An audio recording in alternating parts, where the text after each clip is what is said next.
बिस्मिल्लाहिर्रहमानिर्रहीम, अस्सलाम वालेकुम। मेरा नाम नवीद सुल्तान है। मैं आपको अपने यूट्यूब चैनल में वेलकम करता हूं। आज की वीडियो में हम डिस्कस करेंगे मेंटल एज क्या होती है, क्रोनोलॉजिकल एज क्या होती है और आईक्यू क्या होता है। इस वीडियो के आखिर तक हम ये चीज़ समझने के काबिल हो जाएंगे कि इन तीनों का आपस में ताल्लुक क्या होता है। मेंटल एज का कॉन्सेप्ट सबसे पहले अल्बर्ट बिनेट, एक फ्रेंच साइकोलॉजिस्ट ने 1905 में दिया था।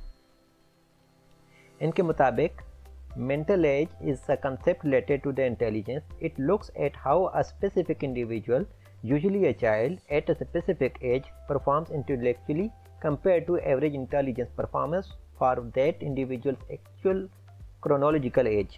यानी कि intellectual performance of a person compared with their age fellows. अगर एक बच्चा 5 साल का है तो उसकी intellectual performance भी क्या 5 साल की है कि नहीं है। अगर वो 5 साल के बच्चों के बराबर उसकी इंटेलेक्चुअल परफॉर्मेंस है तो उसको उन्होंने मेंटल एज का नाम दिया। अब क्रोनोलॉजिकल एज क्या होती है? क्रोनोलॉजिकल एज दरअसल वो कैलेंडर एज होती है या कैलेंडर डेट होती है जिस दिन हम पैदा होते हैं। मिसाल के तौर पर एक बच्चा 1 जनवरी सन 2000 को पैदा हुआ और 31 दिसंबर सन 2020 को उसकी उम्र 20 साल हो जानी है। यानी कि उसकी इस उम्र का सभी को आइडिया हो जाता है कि ये कितने सालों का है। इसको आप 1-2 साल छुपा तो सकते हो, लेकिन कंफर्म आपको वही बता सकते हैं जिस दिन आप पैदा होते हो।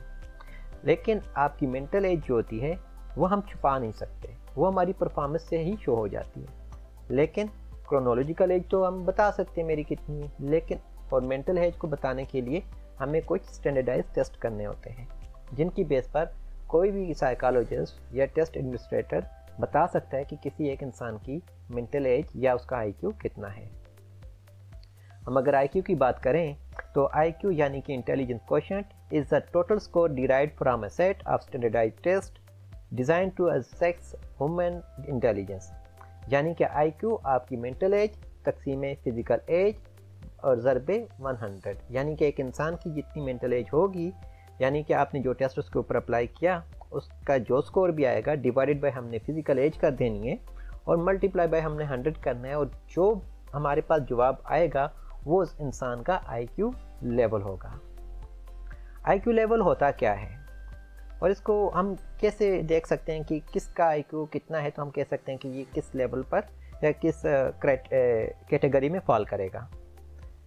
1 से लेकर 24 तक अगर किसी का आईक्यू लेवल आ जाता है तो इट्स मीन कि प्रोफाउंड मेंटल डिसेबल है, और 25 to 39 mean severe mental disability, 40 to 54 mean moderate mental disability, 55 to 69 mean mild mental disability, 70 to 84 borderline mental disability, 85 to 114 average intelligence। तकरीबन हमारी 51% पॉपुलेशन इसी एवरेज इंटेलिजेंस में फॉल करती है।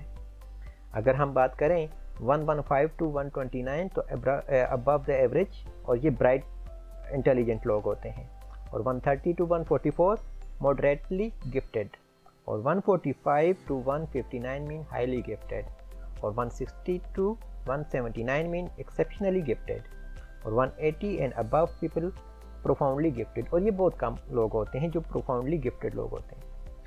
IQ कैसे किया जाता है, इसका टेस्ट कैसे या उसमें क्या क्या चीज़ें मेजर की जाती हैं? अगर किसी का आप फुल आईक्यू टेस्ट लेना चाहें तो जो आपका स्टैंडर्डाइज्ड टेस्ट होगा वो आपकी वर्बल आईक्यू और परफॉर्मेंस आईक्यू को मेजर करेगा।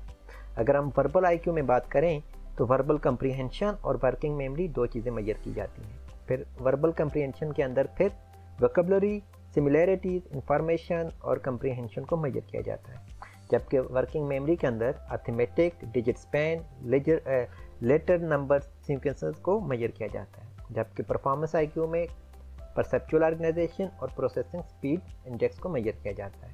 परसेप्चुअल ऑर्गेनाइजेशन इंडेक्स के अंदर picture completion, block design, matrix और रीजनिंग को मेजर किया जाता है, जबकि प्रोसेसिंग स्पीड के अंदर डिजिट, सिंबल कोडिंग और सिंबल सर्च को मेजर किया जाता है। और ये जो फुल आईक्यू टेस्ट होता है तकरीबन इसके लिए हमें 2 आवर्स दरकार होते हैं, और इसके लिए पहले आपने किसी किस्म की कोई तैयारी नहीं की होती। हाँ, अलबत्ता आपको ये बता दिया जाता है कि आपका अभी हम आईक्यू टेस्ट लेने लगे हैं और उसका फॉर्मेट ये होगा। आईक्यू स्केल हमारी टोटल पॉपुलेशन कितनी उसमें फॉल कर रही है। अगर हम बात करें टोटल पॉपुलेशन में 130 से ऊपर का आईक्यू स्केल वाले लोग वेरी गिफ्टेड होते हैं और वो सिर्फ 2.1% हैं। टोटल पॉपुलेशन के। और 121 से लेकर 130 तक लोग जो होते हैं उनको गिफ्टेड कहते हैं, और वो 6.4% हैं। यानी कि गिफ्टेड लोग एग्जिस्ट करते हैं, लेकिन IQ टेस्ट हम नहीं लेते तो उनको पता नहीं होता कि हम गिफ्टेड हैं कि नहीं है। इसी तरह से 111 से लेकर 120 तक के जो लोग होते हैं average above the average intelligence कहलाते हैं, और वो 15% होते हैं।